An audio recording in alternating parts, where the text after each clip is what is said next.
de que si uno de los papás, mamá o papá, tiene TDAH, su hijo podría presentar TDAH. Pero el TDAH tiene la característica, al igual que muchos otros diagnósticos y condiciones, que tiene que tener un impacto funcional en tu vida. Esta persona en realidad tiene una capacidad increíble de estar atendiendo a varias cosas a la misma vez. Podría provocar que las personas con TDAH estén más propensos a involucrarse con las drogas. Hola amigos, ¿cómo están? Espero que se encuentren muy bien. Hoy tenemos como invitada especial a la neuropsicóloga Nora Morelos Gómez. Ella es egresada de la Universidad de San Luis Potosí y además hizo su maestría en la UNAM. Te agradezco muchísimo que me dieras la oportunidad de entrevistarte y pues me gustaría que pudieras, para conocerte un poco más y la audiencia pueda conocerte un poco más, que te pudieras presentar con nosotros. Bueno, yo soy licenciada en psicología por la Universidad Autónoma de San Luis Potosí. Ahí fue una licenciatura general. Después de ahí me especialicé en la UNAM con una maestría en psicología con residencia en neuropsicología clínica. Estando ahí, pues tuve un recorrido en diferentes instituciones, hospitales de tercer nivel principalmente, como el Centro Médico Nacional La Raza, el Siglo XXI y el Instituto Nacional de Neurología. Bueno, y pues hoy nos tienes un tema muy interesante que es el TDAH. Pero para comenzar, me gustaría primero saber qué es el TDAH. El TDAH son las siglas que conforman al diagnóstico como tal, que es el trastorno por déficit de atención e hiperactividad. Entonces, esto quiere decir que, como su nombre lo dice, viene basado en las dificultades en la atención y en la regulación de impulsos. Entonces, más allá de ser una persona distraída o una persona floja, en realidad se trata de unas dificultades en la autorregulación. Es que quiere decir que, por ejemplo, si tú eres una persona que fuiste creado así con una capacidad increíble de creatividad, de pensamiento, que incluso puedes pensar a un ritmo más rápido que otras personas. Entonces, aquí lo que sucede es que surge una dificultad en la regulación de esa velocidad. Entonces, no se trata de una persona que no tenga las capacidades. Se trata de una persona que fue creada como un modelo Ferrari, con un motor impresionante, o sea, una caballería cañona. Pero aquí lo que sucede es que si tú a un Ferrari le pones los frenos de una bicicleta, pues ¿qué va a ocurrir? Tú vas acelerado a 1000 por hora y entonces a la hora de querer frenar, pues obviamente los frenos de la bici no van a dar para poder alcanzar a detener a este Ferrari que trae una velocidad increíble, ¿no? Entonces es más que nada esa dificultad. Al final de cuentas, si tú vas en tu Ferrari y quieres dar una vuelta en curva, los frenos de la bici no te van a dar para hacerlo de la mejor manera, y entonces ahí cuando hay unas cuantas deducciones, ¿no? Entonces, es básicamente eso. Y bueno, tomando en cuenta todo esto que nos mencionas y para quitar un tabú en la sociedad, ¿nos podrías decir si el TDAH es una enfermedad o no es una enfermedad? No se trata de una enfermedad como tal. Al final de cuentas, una enfermedad son criterios muy diferentes. Aquí de lo que hablamos son de condiciones mentales. Dependiendo el enfoque o teoría que tú manejes puede haber diferentes factores, pero aquí se trata más de una condición mental que sí tiene sus componentes biológicos, pero sobre todo tiene que ver en la manera en que el cerebro puede estar diseñado para regular diferentes habilidades, principalmente la atención y el control de impulsos. Entonces, si una persona todo el tiempo está con su mente muy acelerada, ¿está bien pensar que puede tener TDAH? No necesariamente. Al final de cuentas, cualquier persona puede llegar a tener pensamientos muy rápidos o a tener olvidos frecuentes de que de repente dices, yo había dejado las llaves aquí y ya no los encuentro, no sé dónde están. Eso no es sinónimo de decir que tienes TDAH. Eso más bien quiere decir que se te olvidó algo, que a veces piensas más rápido. Pero el TDAH tiene la característica, al igual que muchos otros diagnósticos y condiciones, que tiene que tener un impacto funcional en tu vida. Eso quiere decir que va a afectar la manera en que te relacionas, la manera en que estudias y aprendes, la manera en que trabajas incluso, y que llega a ser también un punto de dolor para varias personas por las dificultades que llegan a presentar y el no contar ellos mismos con las propias herramientas para poder regular estas dificultades. Entonces, ¿qué dificultades podría tener una persona con TDAH? Hablamos de una persona que puede ser constantemente distraída, va a aquí tenemos una metáfora en donde imaginemos que estás en un salón, ¿no? La mayoría suelen ser niños cuando comienzan a tener los síntomas. Y entonces son como una radio de una persona sin ninguna dificultad cognitiva o problema del neurodesarrollo, pues va a poder sintonizar una estación de radio y escucharla claramente.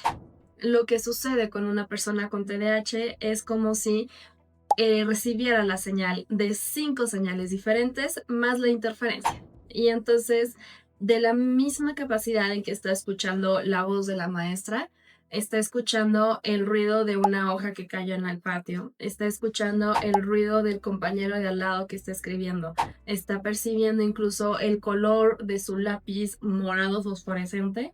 Y entonces todas estas señales tienen un mismo nivel de captar su atención y eso es lo que lo hace diferente. Esta persona en realidad tiene una capacidad increíble de estar atendiendo a varias cosas a la misma vez, pero a veces esa dificultad de poder sintonizar una sola de esas señales. Aquí me surge una duda. ¿El TDAH puede ser de nacimiento o puede desarrollarse mientras vamos creciendo? Sí es una cuestión biológica, entonces quiere decir que viene del nacimiento, ¿ok? Hablamos de que hay una predisposición hasta del 80% de que si uno de los papás, mamá o papá, tiene TDAH, su hijo podría presentar TDAH. Entonces casi siempre uno se da cuenta porque reciben los comentarios de parte de la escuela de es que su hijo no puede poner atención, se levanta cada rato, se sale del salón, no completa sus actividades. Y de repente, cuando van a la consulta y empiezan a recibir toda la información sobre qué es el TDAH, de repente hay alguno de los papás, la mamá o el papá, que entonces dice, ah, ok, es que mi pareja también le pasa eso, o es que a mí también me pasa eso. Y generalmente es por eso, porque tiene un alto componente de genético, de herencia, que se va transmitiendo. Y entonces, ¿qué pasaría dentro de la cabeza de una persona que tiene TDAH? Lo que pasa es que tiene un sistema de recompensa. Hay un alto nivel de sensibilidad hacia la adrenalina, la noradrenalina, y entonces tenemos un cerebro que se vuelve muy sensible a cualquier estímulo. Y entonces buscan constantemente esa sensación de recompensa. Y eso lo podemos ver, por ejemplo, manifestado en el hecho de que son personas que no van a medir tanto los riesgos porque van a buscar más la sensación de recompensa de hacer algo riesgoso. En lugar de pensar, es que si salto 5 escalones a la vez, me va a caer. Me está pensando más en la adrenalina de poder alcanzar a saltar esos 5 escalones. Ah, entonces están más propensos a realizar acciones que les den más adrenalina. Sí, sí, están muy predispuestos en ese sentido. Y de hecho también se habla de que una persona con TDAH puede tener cierta predisposición también a generar algún tipo de adicción, bien sea adicciones a consumo de sustancias, al juego, a diferentes situaciones, porque justamente son estímulos que están disparando constantemente esta sensación de placer. Y como el cerebro de una persona con TDAH es muy sensible a eso, pues justamente hace que tenga una mayor facilidad o que sea más probable que llegue a generar alguna condición fuera de control. Y esto también podría provocar que las personas con TDAH estén más propensos a involucrarse con las drogas. Sí, y de hecho es por eso que también desde niños se suele tener un monitoreo muy cercano acerca del tratamiento farmacológico que algunos llegan a necesitar. Hay algunos que dentro de las herramientas que necesitan va a ser algún medicamento. Habrá quienes únicamente con cambios en su conducta, en sus hábitos, puedan mejorar, pero hay otros que sí requieren del apoyo del medicamento. Y entonces con ellos siempre hay que tener un cuidado muy particular para que justamente el medicamento tampoco interfiera con estas otras vías. Al final de cuentas, ahí entran otras especialidades como la psiquiatría o la neurología, que también van a ser un gran apoyo. Bueno, hoy vemos que pues está de moda el TDAH dentro de las redes sociales, en la sociedad, pero ¿qué tan factible es que las personas puedan llegar a tenerlo? Aquí la diferencia consiste en que más allá de que sea un tema de moda, es que también viene del conocimiento científico. Entonces, no se trata de que haya aparecido de la nada la condición del TDAH, Simplemente la ciencia y las diferentes ramas de psicología, la medicina, la biología han avanzado tanto que entonces su habilidad para poder conocer y detectar el TDAH ha sido mayor. Y al final de cuentas también gracias a toda la tecnología que tenemos y la divulgación, pues toda esa información llega más fácilmente a las otras personas. No quiere decir que si sientes que lo que estaban diciendo en el TikTok coincide contigo. A lo mejor habrá partes que sí, pero es entonces cuando eso se vuelve un dato de alarma y más allá de basarte tu diagnóstico en un video de TikTok, lo más adecuado es buscar un especialista que realmente te ayude a ver de una manera más específica si estás cumpliendo con nuestros criterios o si se trata de otra condición. El TDAH muchas veces se llega a confundir con síntomas de ansiedad, con síntomas de depresión o incluso con alguna sintomatología de otro tipo. En ocasiones puede llegar a aparecer un autismo o aspectos de la personalidad también. ¿Y se puede tener alguna otra condición junto con el TDAH al mismo tiempo? Sí, ahí es cuando hablamos del concepto de comorbilidades. Eso quiere decir cuando presentamos más de una condición en la misma persona. El TDAH generalmente suele venir acompañado de síntomas de depresión, de ansiedad.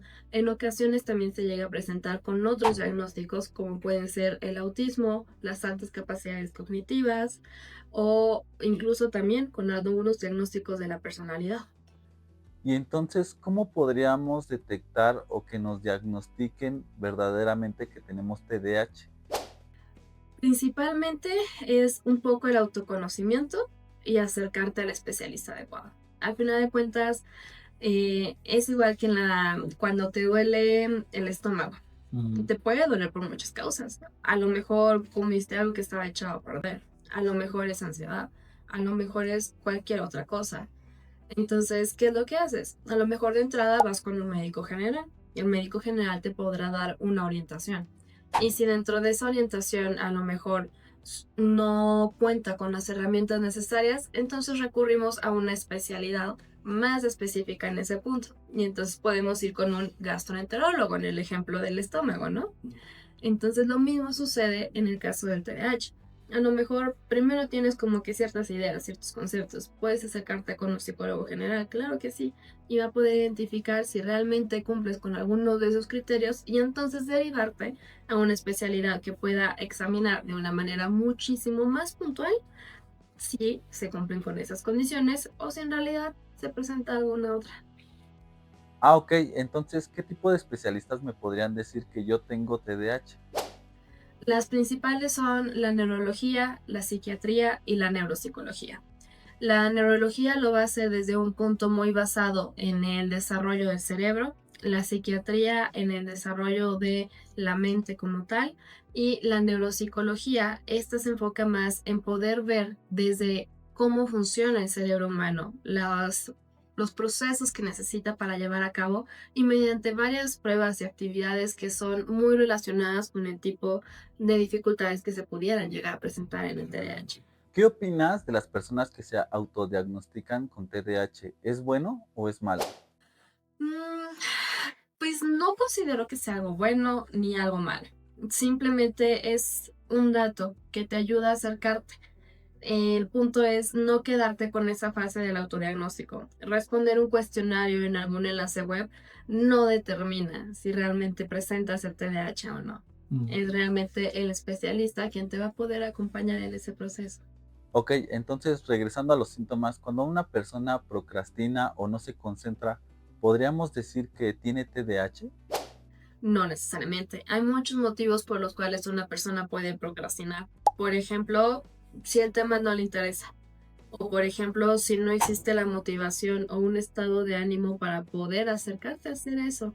O si eso te produce demasiada angustia y eso te lleva a procrastinar y postergarlo eternamente.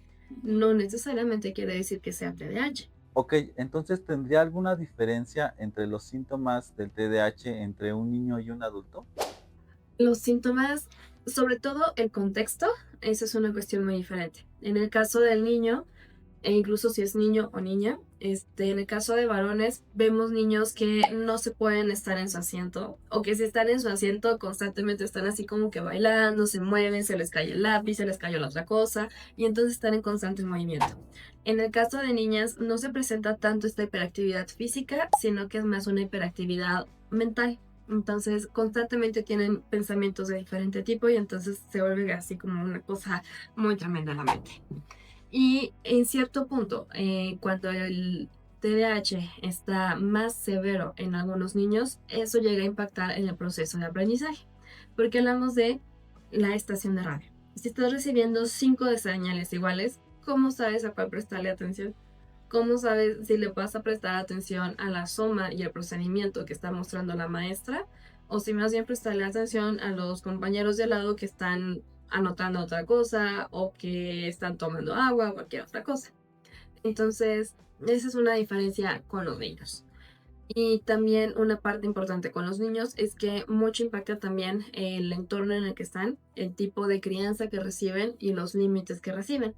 En el caso del adulto, en el adulto quiere decir que hablamos de una persona que seguramente ya ha vivido toda una historia de vida y muchos comentarios despectivos sobre todo.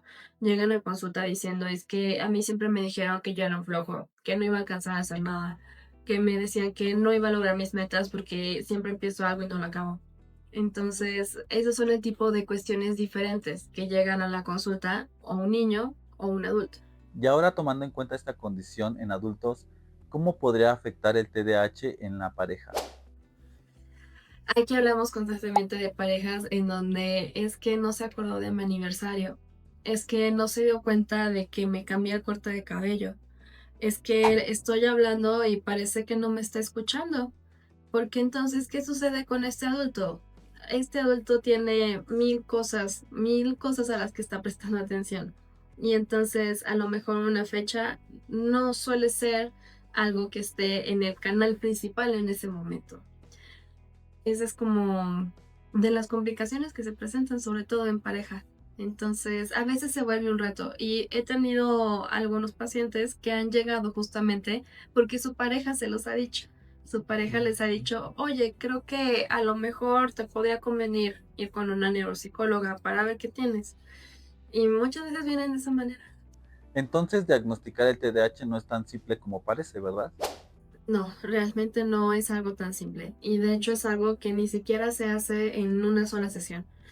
Cuando un paciente viene conmigo a consulta, seguimos todo un método que viene respaldado por un montón de investigaciones que dicen es que en una consulta vas a conocer al paciente, pero necesitas más consultas para ver realmente cómo es que atiende a cierto tipo de actividades. Y entonces iniciamos con una entrevista, conocer a la persona, sus intereses, su historia de vida.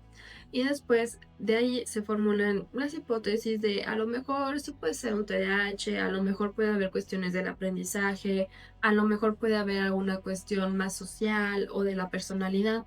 Y entonces vienen otro número de sesiones en el cual se llevan a cabo diferentes actividades con materiales, con preguntas o incluso también se asignan algunos cuestionarios al mismo paciente, a sus familiares, a la escuela o a algún compañero de trabajo.